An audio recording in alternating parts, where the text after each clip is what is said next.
the Bears, monsters of the Midway, knocking teams out every Sunday. Fire in our eyes, can't stop our drive. Hit so hard, remind you of 85. We the Bears, monsters of the Midway, knocking teams out every Sunday. Fire in our eyes, can't stop our drive. Hit so hard, remind you of 85. Take a look at Chicago, you can smell it in the air. There's a hungry team called the Soldier Field going nuts, jumping out their chair. Teams rather be anywhere but here. We don't care if it's below zero. Better tougher for the snow, we still gon' break roads. If we win the point flip, we choosing to kick. Cause we gotta do this, that love to hit. Polarize the link with our smash mouth D's. Slicing up teams like Mike Singletary. Forever repping the seat, making Papa Bear proud. Giving Chicago something to shout about. We the Bears, monsters of the What's up? Happy Tuesday. Welcome to the Panda and Grizzly Show. I'm Brian the Grizzly here with Grant. We got Baron down there. How you guys feeling? Tired. I'm on vacation right now, so as you can see, it's not the same background. So He took a red eye. He's to Florida. Come on, man. Don't you know there's only I think 23 days to the first game. The first game is happening like 23. It's the 4th, right? September 4th, right? So that's the first game we're gonna have, right? The 8th. You're talking about the first NFL game, right? First NFL game, for, overall. So it's right around the corner. It's happening right now. We're going to have all types of greatness. The Bears play on the 8th. That means we are under a month to playing real football in the regular season. So when I'm talking about growing pains and offense being broken and all that stuff, it's because it's now. This is needed now. So what am I talking about? Here's the question. What am I talking about? Well, we've had 13 practice games. I believe it's 17 overall days, 13 practice days, and the offense has been awful in 10 of them. 2 of them were without pads, and they've had one decent day. And Grant, you want to tell them what we're talking about when it's awful, when we're saying awful? What things are we saying? Well, first of all, we're seeing a lot of mistakes. Mm-hmm. We're seeing a lot of false starts from the offensive line. Yep. We're also seeing a lot of can't hold their blocks. Montez Sweat haven't been having a field day since camp started. Austin Booker's been having a field day since camp started. Grady Jarrett's been having a field day.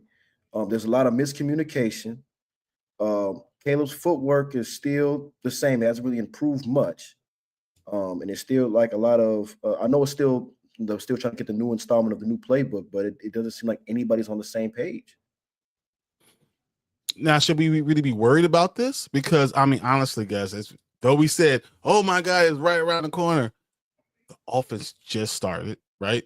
We've had only a few days. I want Grant Baron to answer this question. We've only had a few days of actually doing any of these things, right? To have actually learning this offense and trying to make it part of what you already know. You have so few of them. Is it possible that we're just overreacting and it's just growing pains naturally with the offense? Do you think this is actually a problem, or is this actual growing pain? What do you think? I don't think it's a problem right now because remember we had the preseason game, and even though it was a backups, we only had like 1 or 2 major offensive penalties when it comes to false starts and all that.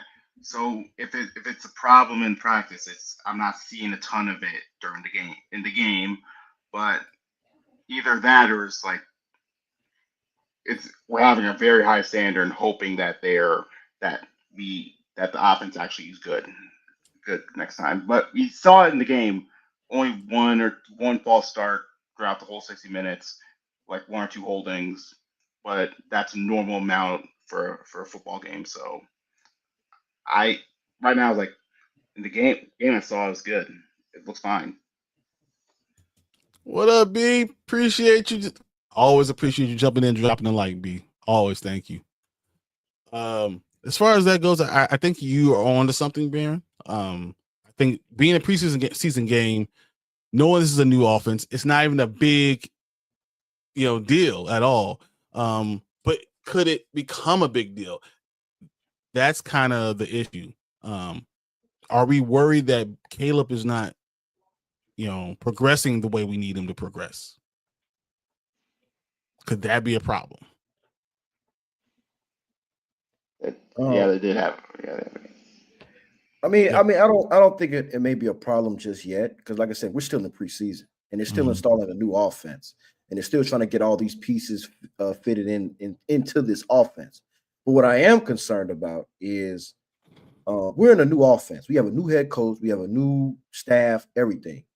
I am very disappointed in why those starters didn't play in preseason 1. Why they didn't play in the first game of the preseason. I'm not saying you play the whole first half.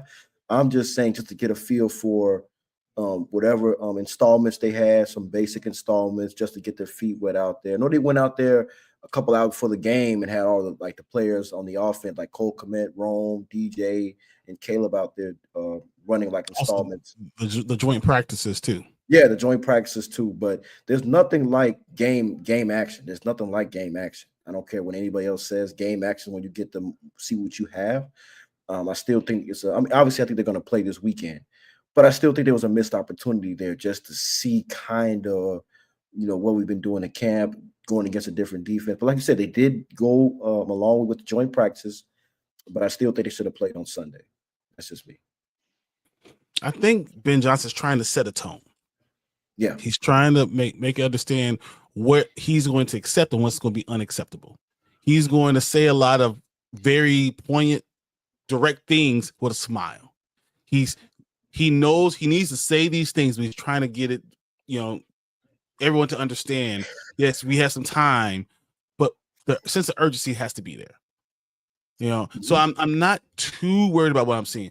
There are positions I'm worried about. So I'm not worried about the middle of our offensive line. They are veterans. They're older. You don't necessarily want them playing in all those games. And you don't want Caleb out there unless you have them out there, right? So that's probably why they didn't do it in game 1. Okay. Left tackle is a problem. Yeah. There's a lot of reports that are saying Ozzy Trapillo is not a left tackle. He's a big guy. He's aggressive. He's strong, but he's more of a right tackle than he's a left tackle. Already you can see it. He can't move his feet. He's susceptible to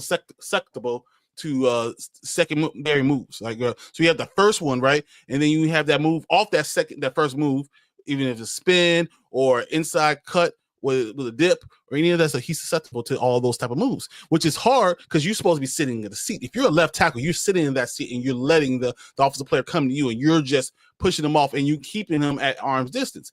He's having problems with that, and you saw him get around that corner and get to the quarterback. So there are telltale signs against third and fourth stringers that might be problems with Ozzy. And it's looking to me like we're going to get Braxton winning a lot of this job because he knows how to at least play left tackle. Though he didn't look much better. He did not separate himself.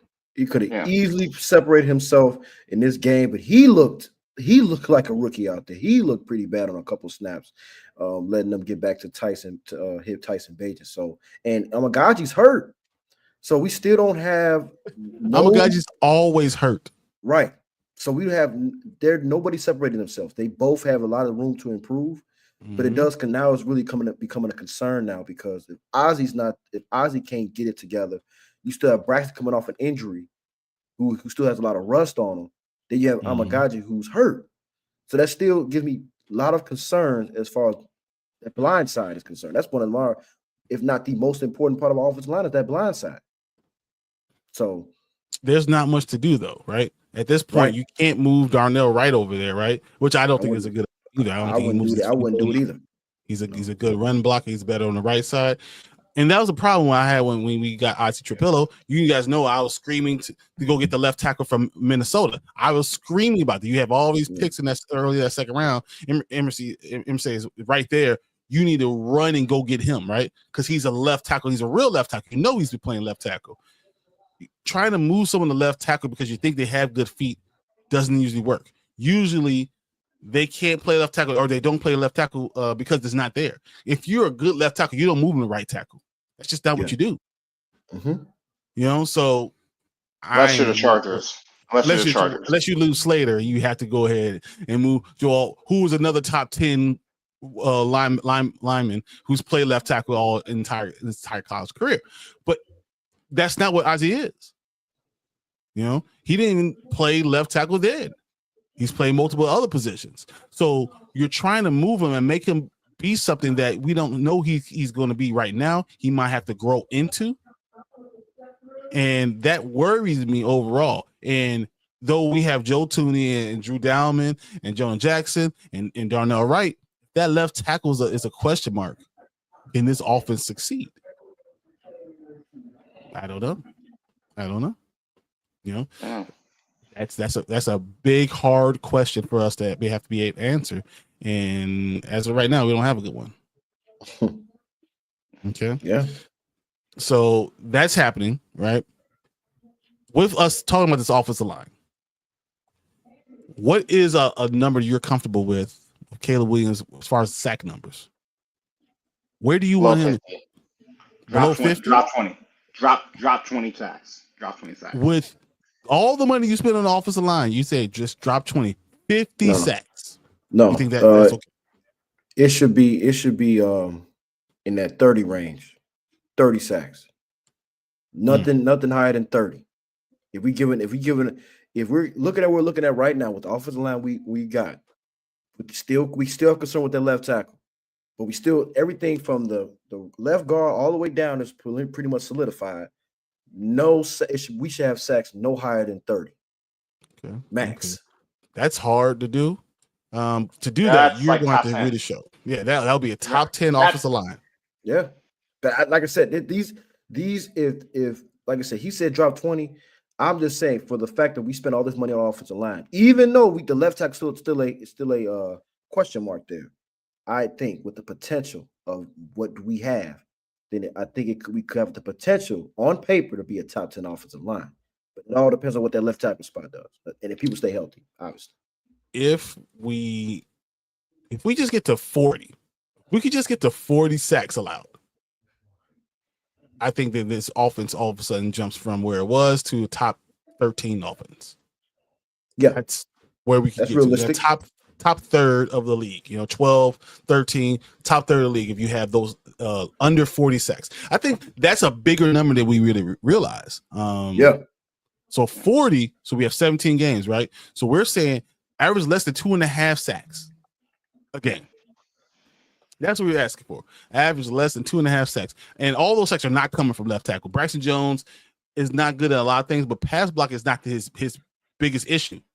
It's the fact that he's not aggressive enough and he's not strong enough. So if you put a chip out with him, he might be okay. Right? If you have a running back who can help, you might be okay, especially with that middle of the line is okay. So I think that number at 40 is a pretty good number. And I think if we do that, then we'll be okay. I think that's a very good one. 30, then we're talking about this is a 10, 11, 12 game win this season. If we can do that, stop getting all that pressure on him from tap dancing, that's great, because that's going to be not just the offensive line, that's going to be Caleb knowing where he needs to throw the ball and getting the ball off his hand, which is hard. Caleb seems to still be holding on to the ball a little bit too long. He's still looking for the big play instead of taking what the defense is giving him, which might be a problem going forward. Yeah. Here's my next question. Mm-hmm. What do you want to see out of Caleb? Now, what would you see as a successful year out of Caleb? Not just the wins and losses. Out of Caleb, will be a successful year? 400 plus, 25 touchdowns minimum, 9 interceptions. 4,000 plus, you saying? 4,000 plus, 25 touchdowns, 9 interceptions. Okay. Saying about between 3,500 to 3,800 yards, probably 25 touchdowns, probably make it like a 5 interceptions, something like that. Maybe just over 200 yards rushing on the ground. Command of the offense, making the right decision, checking down, stuff like that. Winnable traits, being a leader, positive body language. That all is going to ties into that, how this season is going to go, because he's under a microscope this year. So that's what I want to see out of him. That's a good answer too. I think Barron's numbers are making more sense because your numbers are very similar to what he already had this past year. That's what he had last year. That's That's what he did. very close to where he was last year. I like Barron's numbers, but I don't even know if numbers can really explain the whole story. Right. I'm thinking that it's the eye test. You need to walk out this season realizing that what we did, giving up on Justin, going all in on Caleb, not drafting someone else or going to another player, during his draft and pushing another year. This is all the right plan. You need to be assured that this guy is at least a Pro Bowl caliber quarterback. He doesn't have to win the Super Bowl right now. He doesn't have to win the MVP right now, but you have to be assured that this guy has the potential to be a Pro Bowl caliber quarterback and that he's already made steps and strides to doing it. So does that include 4,000 yards? Probably will include 4,000 yards. Does that include, 30 touchdowns? Probably will include 30 touchdowns. But I don't want that just to be the benchmark. I need to see that this guy's a winner. I need to see that this guy could be a Pro Bowler. I have to see that he doesn't hold on to the ball, that he is everything that potential said he could be, and that he is much better than what we would have gotten with Justin. Yeah. I got to see that. That has to be my answer. Yeah. Because you also got to look at it too. Justin's second year, which that was the 3 and 14 year. I mean, obviously, with who he had on the field, he almost broke the rushing record, and I think he had 25 total touchdowns, and he had 12 interceptions, and he had, like I said, all those yards rushing. I think he had like 2,800 yards passing or something like that without the rushing. So, and he was up. If it wasn't for a record, he probably been a Pro Bowl if it wasn't for the record. And he was also in the top 100. Record was awful though, man. That's the thing. I just don't want to see that Justin has a much better year with the Jets at the ripe old age of 26. He has this great year with the Jets, and Caleb is still being questioned. I don't think that's good for anyone. I don't think that will be good for us as an organization, as a team. I think we need to make sure that he's that guy. Remember, if you go back and look, I'm a guy who said we probably should keep Justin, give him that last year, figure out quarterback if it's not him. I would risk that, if it's not him. Going Caleb probably makes a lot more sense because now we're good for the next 3 years. The next 3 years, we have our team pretty much.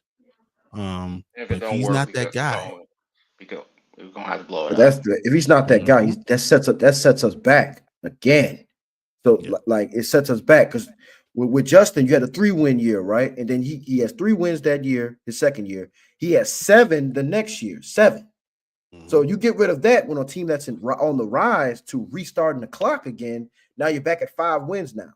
If he doesn't get to maybe 7 wins or above, they're already talking about bust already. So like I said, I mean, if you look at the stats, the offensive stats from last year, 18 points a game. That's 28th in the league. You had 283 yards. That's last in the league.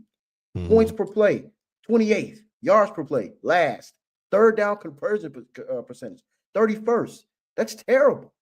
And like I said, I mean, they all can say that, it was the coaching, whatever. Look at Eberflus. You can look at how bad that coaching was. But in my opinion, Eberflus should have been gone after 23. He should have been gone, but they kept him an extra year. So, like I said, I don't know as far as, like I said, all this pressure is going to be on Ben Johnson. But like I said, the mainly people are going to look at is the quarterback position. You could have all these guys around him, offensive line, receivers, tight ends. But if he can't go out there and make the right calls, make the right decisions, throw to the open guy, not hold on to the ball too long, we're back at square one again, and we're slapping ourselves, especially when you could have kept Justin, or you could have drafted Jaden Daniels. I mean, that's what it's going to be the conversation. Compared to Jaden Daniels. Yeah. Oh, man. So I don't want all this doom and gloom because we had a good showing against Miami, right? Yeah. We showed we had some players that showed out. I was ecstatic. We talking about defense? That defensive line was putting in. Austin Booker was killing it. Yeah. Austin Booker was whooping that dude. Like, he was unstoppable there. And I think we're going to have glimpses of him doing that. I don't know if that's what's going to be all together, but we're going to have glimpses of him being that type of guy. So there were things that are really beneficial. I enjoyed seeing, but we did get beat up on the defensive backfield. Didn't we have 4 guys that we had to bring in to try out 4. this today? 4. They 4 signed them. defensive backs. They signed all 4 of them, right? Yeah. Mhm. Because I think you got Jalen Johnson hurt. Mhm. Tyler Gordon. Yeah, Tyler Tyler Gordon. Gordon. Terrell Smith. Terrell Smith is hurt. Nick McLeod. Zah Frazier. That's 5. And then we cut Amir Speed and Major Burns. So that's 7. For to get those 4. I mean, like I said, we have to shore up that defensive backfield because even though our defensive line looked great on Sunday, there's no guarantee because the Vikings have a good offensive line. They have a really good offensive line. So if if the defensive line can't get back there, our secondary might be burnt toast, depending on who we have out there. So I think it's time to make sure we load up on the front because I don't know. I know Nashawn, what's his name, Nashawn Wright. I know he's been getting a lot of pub, in training camp. How he's been taking over for Jalen. I know. Yeah, I know. But he's not ready. I mean, Jalen's Jalen for a reason, right? Yeah, Kyler Gordon, Gordon. The corners I really didn't think had a good game was Trey Flowers and Blackwell because they got burned a lot. They got burned a lot. Well, Blackwell's a special teams guy, so it's kind of like he's a special teams guy. So, I mean, he's good and he's always been good in relief. But like I said, we don't want guys, especially game 1. We got to put guys in relief that's normally not in that position, and you're going to get a rookie quarterback like JJ McCarthy. So, I mean, you want all your guys out there to make it as crazy for him as possible out there. But if you got backups and stuff like that, he may get a lot of confidence and may let it fly. So, we never know. We want to shore up that defensive backfield. Part of me wants them to let it fly. Go ahead, let it fly. We'll see what happens. So other defensive standouts. Ruben, yeah, is a monster. The dude was killing, but not to be overlooked. Noah Sewell had a great game. This guy, they stepped up. They were playing against, once again, they're playing against bench players, but when you're playing against them, you need to see that this person, that you're that much better than. Didn't they play the starters for the first drive? They played their starters for one drive. Yeah. That was the big fourth down stop. Yep. During the So our linebackers were killing. We're just monsters. They're finding the holes. They're plugging them up. They're stopping. They're running. Running their feet. They're popping their hips. All those things that you're looking for, and those are our backups. Yeah. What do you think about these guys? Do you think Noah Sewell is going to have more of an opportunity because of his brother and the relationship with Ben Johnson? No, I think he's earned it. He's earned it. He's been, that's a name that I've been hearing all camp was Noah Sewell. Him being that third linebacker. I know they're going to play a lot of dime packages, but that he's in line for that third linebacker position. I've been hearing his name a lot in camp. He's been showing out. I know he's been an afterthought, but I think that Eberflus's defense wasn't fit for him. I think he'll be a more better fit in this defense. He's smaller. You see how small he is compared to what he was when he got here? Yeah. He's more. I think both these linebackers played well because they were allowed to pin their ears back and go hunt for the ball. And Ruben is fast. He's fast. He's not like like bulky. Yeah, he's fast. He can run. He has a nose for the football. Well, both of them have a nose for a football, but like I said, I think that's a huge plus with the backups doing that stuff. You know what I mean? So I know they got a lot to learn, but especially in Dennis Allen's defense, there'll be a lot of opportunities there. So I love seeing him doing so well. He played in Maryland, Mike Loxley. He was actually my tight end coach when I was at U of I. Dude, genius guy. I mean, really, really, really smart. Offensive genius. But he's a leader. He's a guy that you want to play for. You want to, you want to go put it on the line for her. And I think grabbing him at that position is going to really help. I think he's going to be a surprise. He's definitely making the team. He might end up being your backup linebacker going forward. I think you're going to see Noah Sewell again on the field. The question is he going to be able to hold himself up? Is he going to stop from being injured, which has always been something that kind of followed him. Ruben, I think, is going to have a chance to play in this league. I wouldn't be surprised if he has a chance to play in this season. Yeah. Okay. I see it happening. Well, I mean, so the defense has some good things, some bad things. We kind of covered all the DBs and everything. Offense looked good, but it wasn't our starters. It wasn't the starters, and at times it sputtered when I don't know. It sputtered randomly at times when I don't think anything was wrong. It just sputtered. I don't think they know the offense well enough. No, I also do think Bajet is who he is. He's a backup. He's not a starter. That showed me. That kind of solidified that he's a backup. But I did like a couple things. One, I did like Kyle Monungai. He runs hard. I like the way he runs the football. He runs hard, slowly though. I mean, he has good really good. He has decent vision. He really does. Oh, he screams typical Big Ten running back. Like good vision, plays hard, not that athletically gifted. Yeah. Luther Burden, I liked him. He obviously hasn't. I'm looking at him. I don't know how does he get on the field? I'm looking at him. I'm not sure who I take off the field to put Luther Burden on. But I think he has can tell he's a very good player. He's a very good player. He's a good route runner. He's a good route runner too. Explosive. He is really good. But I don't know how you get him on the field. Well, are you sitting Colston Loveland? I think Cole Kmet shows that he could be there. Colston Loveland's putting a lot of heat on him because he could play too, right? Yeah. So Colston Loveland seems like he's the guy that's going to be able to get separation at tight end. Cole Kmet's that guy. He's just old reliable. He's going to get the ball. You put the ball out there, he's going to go get it. But he's more of a prototypical inline type tight end. Both of those guys work. Do you now go three wide receivers, or you go two? Do you try to make a gadget play system where like you just start have three wide receivers and two tight ends and have they like Zacchaeus a lot too. So I think Zacchaeus is in front of Luther Burden right now on the depth chart. Yeah. And that means he's playing well because we saw Luther Burden in the game and he played amazing. I just think because his talented wise, he's way talented than the guys that are there. Right. I do think I said he's going to have to beat out Zacchaeus. Because Zacchaeus is, from right now, from what it looks like, he has a rapport with Caleb. He's going to get on the field. But I think if Luther Burden, these next 4 weeks are key for him because he needs to get this playbook down. Ben Johnson alluded to it too, that he has the talent. It doesn't have to be this season. No. It could be in October. It could be in November that he starts to really show his athletic ability. He might not be at the beginning, be that dude, but he might turn into that dude. But I think, especially right now, with a lot of Bear fans right now, the pressure's already on. You drafted this guy in the second round. You need to put him on that football field. I mean, like I said, obviously, I'm all for development. I'm all for making sure everything is right before we get him on the field.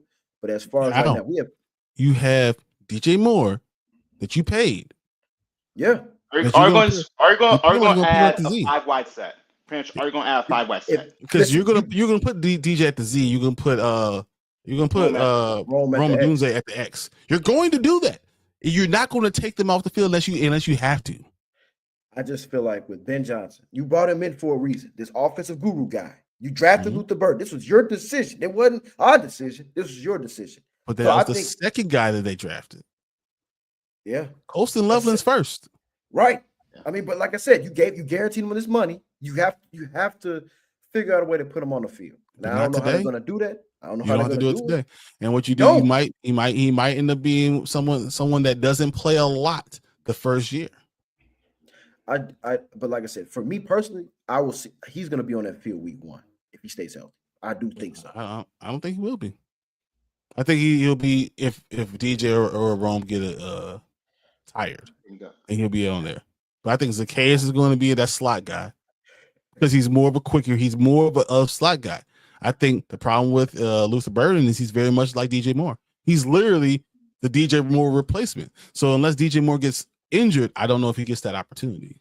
But if he does get injured, I think Luther Burden can play. I think he's good. So Yeah. but I mean, he can run routes too.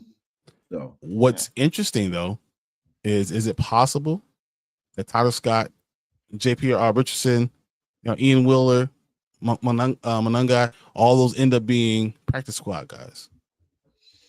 Most of them, I think I think Monunga is fighting. Monunga is fighting with Homer. I think what's the name? Based on what I've seen during the game, Homer cannot play running back. He can't play running back. Well, he's been in the league for a reason. So I think he's only but he's in the game. Yeah, but based on what I've seen, he's like based on how many steps do you think Homer had? Right now, I think 35, 40 in that game. He had 35, 40 snaps. I don't think he had that many snaps. No, he pulls calf. He pulls calf. Yeah, I'm pretty sure Monunga wasn't going to be in the game because Travis Homer got hurt. Yeah. That's what I thought. And don't be surprised if Roschon Johnson starts eating up a lot of carries. Yeah. I think he's going to eat up some carries. No, I'm saying a lot. I think that they might really like Roschon Johnson. They might see him eat a lot of carries up. I think Tyler Scott's done, though, on this team. Done. That's where I was getting to. I think Tyler he got passed up. He got passed up by no, but I think dudes. It's been reports that he's like been pouting in camp, like not going full speed. He's showing attitude because he's not like in that realm. He just and he, like I said, it stems from also last year. He didn't get really any snaps last year, and then this with this new regime, it seems to me like you're not their guy. Not the guy. That's a big thing. If you're not their guy, they're not going to try to get you.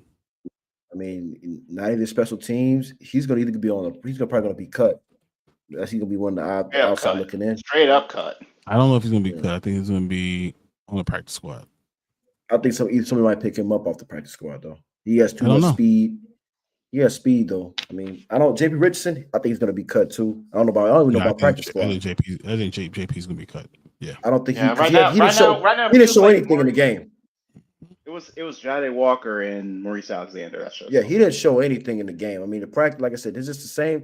The only guy I remember that the training camp hype train that actually played in the game was what's his name? Dane Salzenbacher. Remember Dane? Yep. Salzenbacher. Salzenbacher came onto the scene in training camp, got a rapport with Jay Cutler, and he ended up playing in a few games, catching passes. So, like I said, they see a lot of guys doing this, and it was another guy. I remember last year, I forgot his name, receiver. The last couple years, he just didn't in the preseason game, just didn't show nothing. That's why. The problem with Tyler Scott is that you're looking at Maurice Alexander and you're looking at Jade Walker, and one of them is probably going to make the team. Yeah, I think it's probably Jade Walker because he's 6'2" and he could play the X. He can play the X. You have Luther Burden. We already talked about DJ Moore, Roma Dunze, Luther Burden, right? Those are your guys. Devin Duvernay is going to make this team, guys. And Isaiah Zacchaeus. That's five. That's Zacchaeus is definitely making this team. We need next. So if Jade Walker's it, I don't know if you go more than 6 wide receivers. No, you don't. Yeah, that's it. And that's pretty much it. No, you don't do that. And so right now, I'm looking like based off the team breakdown, me and X, and there's only like 2 X's, and one of them didn't play. So that says a lot with this team, right? We're going to run with 3 tight ends. Smythe is probably going to make it, or either Smythe or what's the name? Joe Wilson's not. No, or it's Gordon. Smythe or Carlson are probably going to make the team. Smythe is. I think Smythe is. Smythe. I don't know. I don't know. Didn't look great. Yeah, but he's a blocker. He's a blocker. Yeah. He's a blocker. So if you have your 2 tight ends, you have him, and then you put maybe Carlson on the practice squad. That's possible too. Yeah. That might be your 4, your 4 tight ends, and now you're going to probably run with 9 linemen. Yeah, 9. Yeah.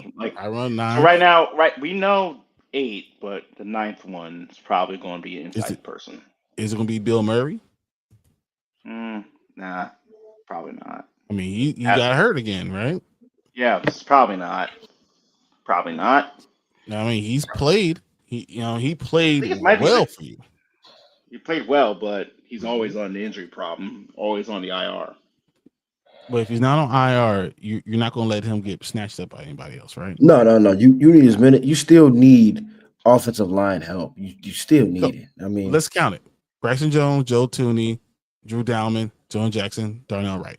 That's your 5, right? that's 5. That's And 5. then Ozzie, 6. Yeah. Right? Luke Newman. Amagaji's going to make this team. He's going to be As there. flex, Just as because flex person. Flex. he's going to You have play to be 4. there. That's as pretty much 4 positions. I think Luke Newman. I think Luke Ryan Bates. Newman. Ryan Bates has to be that guy. Yeah, Ryan Bates. Because he could play both guard and center. I think it's a battle between Newman and Murray, and right now Newman and Murray. I think Newman didn't look good. Newman, Kramer, Murray. I think Kramer is probably going to be McFadden. Kramer might be the guy who makes it because he can play fullback and do something with Ben Johnson. What about Stromberg? I always like Stromberg, but I don't know if he's going to have the opportunity. Didn't he play? He played on Sunday, didn't he? He played in the third quarter, I believe. Yeah. So Stromberg has a lot of ability. Bill Murray's probably not going to make the team, but you're probably going to because you're probably going to go with 9, and then you're going to have to cut. You're going to have to have 3 on the practice squad. Yeah, 3 or 4, maybe 4, because you have extended one. Yeah. So I'm just saying, when you start looking at this team, Case Keenum. Do you know there's 9 teams called for Case Keenum this year? Already? Yeah. Already. 9 teams call for Case Keenum. No, you got to keep him. You got to keep him.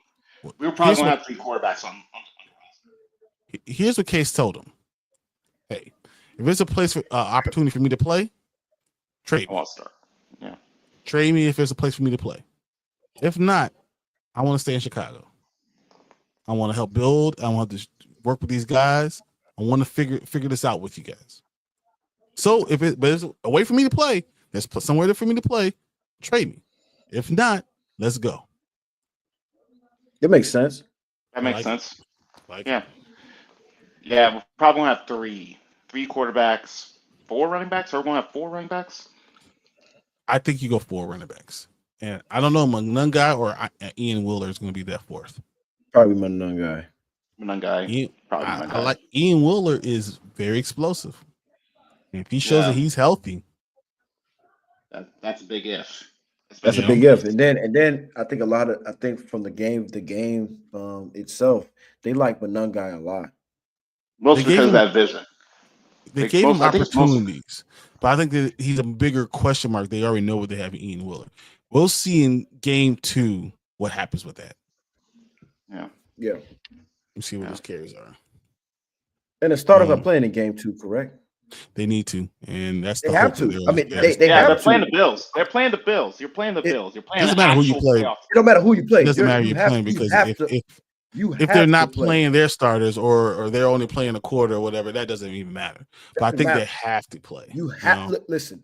Do you know Ben Johnson already coming to a city that's starving for a winner, and you already want to start off on a bad foot by not playing your starters the first 2 games in the preseason. It's a preseason. It's a preseason game, and if someone gets hurt, who you're going to blame? Yeah, but then again, also too, Brian, I look at this too. We already seen some injuries already. Like no, of course, in that Miami game, they lost. Miami lost Madison for the rest of the year. But you got to look at it like this in his career.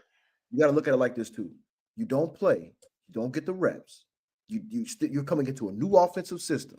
If they go out there week 1 and lay an egg, there's gonna be a lot of questions of why did they start playing the preseason to get the reps. I think you have to play them, but you can't play them long. No. Play them for what? I think a quarter. I'll give it a quarter. I'm gonna say I want 4 possessions. Quarter. I'm not saying that's half. That's a half. That's a half. I want 4 possessions, and if it's a half, because there's only 3 preseason games. Yeah. quarter. Because, like I said, Yeah. I think you have to see something to at least see what you guys are doing in practice. How many times have you seen a quarter only be one drive? No, rarely. No, we actually, yeah, we saw it. We just saw We it. just saw it this past week. It's rarely though. It's rare. No, That it's was not two. because you get one That's drive, normal. they get one drive, and the ball will come back to you to the beginning of the second quarter. It happens. It's two. You only get 3 true possessions in preseason at time. Well, that's why I said a quarter. I want them A to quarter play is a not long quarter. enough. That's what A I'm quarter's telling you. one possession. A quarter's one possession. Or a quarter could be 1.5 possessions. I want to see 4 possessions. So I want them to play the full half. And maybe come out at the end of the third quarter for game 2. And then game 3, you could do a quarter. And then kind of set them back, let them stay to the side. I want to see it that way. And see what we got. oh, I mean, I have no problem with that, but like I said, that I think the week, like I said, they play this game. I mean, obviously week 1's not going to matter. It's over and done with, but we need to see something in the we need to see something, at least see what Caleb's, how he's progressing against real competition in game, how the offensive line is coming along, just stuff like that. That's what I want to see, because I'm telling you right now, if game 1 they go out there and lay an egg, they're gonna look back at the preseason. It's a damn if you do, damn if you don't moment. Like I said, if you don't play him, it's a problem. If you play him, somebody gets hurt, it's a bigger problem. So, like I said, you just have to roll with the punches on that. But like I said, I think with this new offensive scheme, you have to show something that can at least give us, a glimpse of what this offense may look like. I agree. So, okay. All right, guys. Before we get out of here, I want you to say one thing you want to see out of this preseason game 2. One specific thing that you want to see. Start with Baron. Consistent offensive drives. Consistent offensive drives. That's nice. Okay, Grant, what you got? I want to see.